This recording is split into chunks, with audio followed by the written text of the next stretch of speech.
Chapter 2. The Hunt. Before I was 2 years old, a circumstance happened which I have never forgotten. It was early in the spring. There had been a little frost in the night, and a light mist still hung over the plantations and meadows. I and the other colts were feeding at the lower part of the field when we heard, quite in the distance, what sounded like the cry of dogs. The oldest of the colts raised his head, pricked his ears, and said, "There are the hounds!" and immediately cantered off, followed by the rest of us, to the upper part of the field, where we could look over the hedge and see several fields beyond. My mother and an old riding horse of our master's were also standing near, and seemed to know all about it. "They have found a hare," said my mother, "and if they come this way we shall see the hunt." And soon the dogs were all tearing down the field of young wheat next to ours. I never heard such a noise as they made. They did not bark, nor howl, nor whine, but kept on a yo-yo-yo-yo-yo-yo-yo at the top of their voices.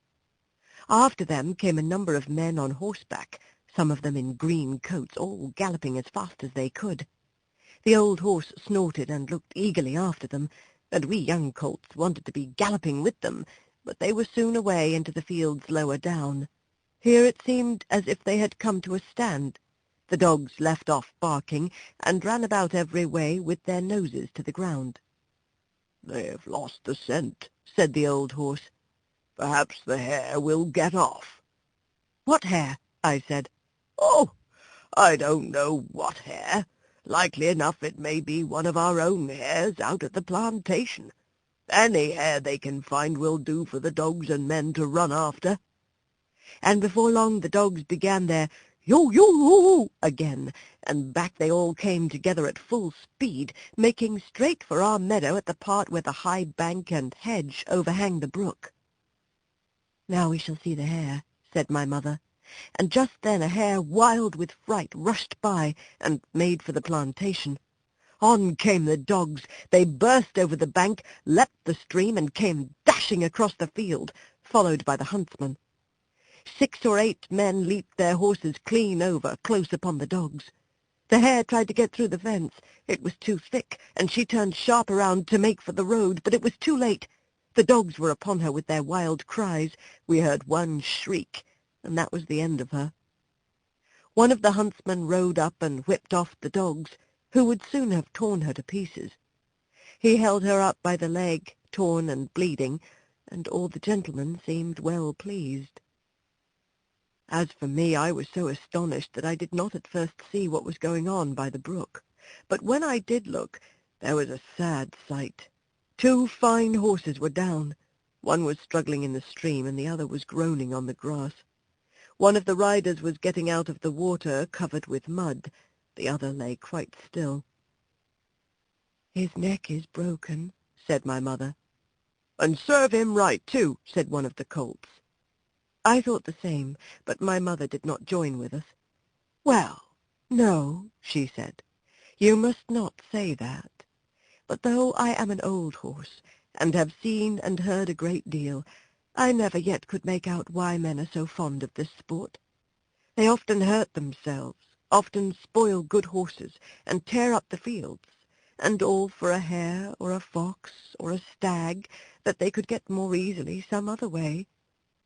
But we are only horses, and don't know."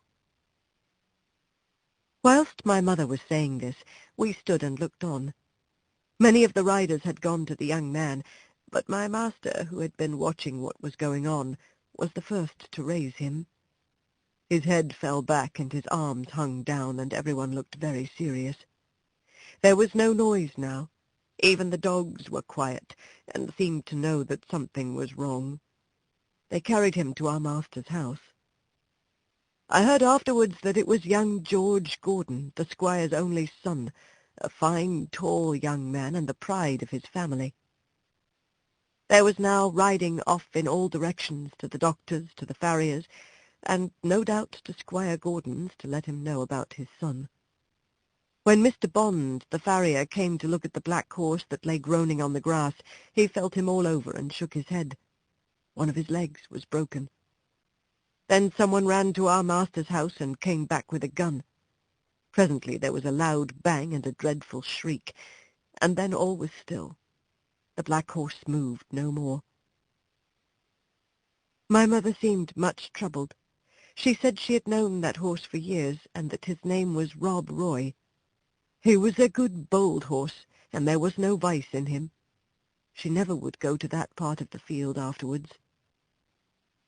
Not many days after, we heard the church bell tolling for a long time, and looking over the gate we saw a long, strange, black coach that was covered with black cloth, and was drawn by black horses.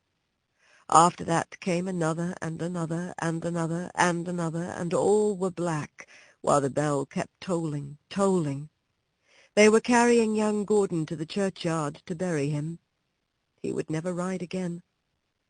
What they did with Rob Roy I never knew, but 'twas all for one little hare.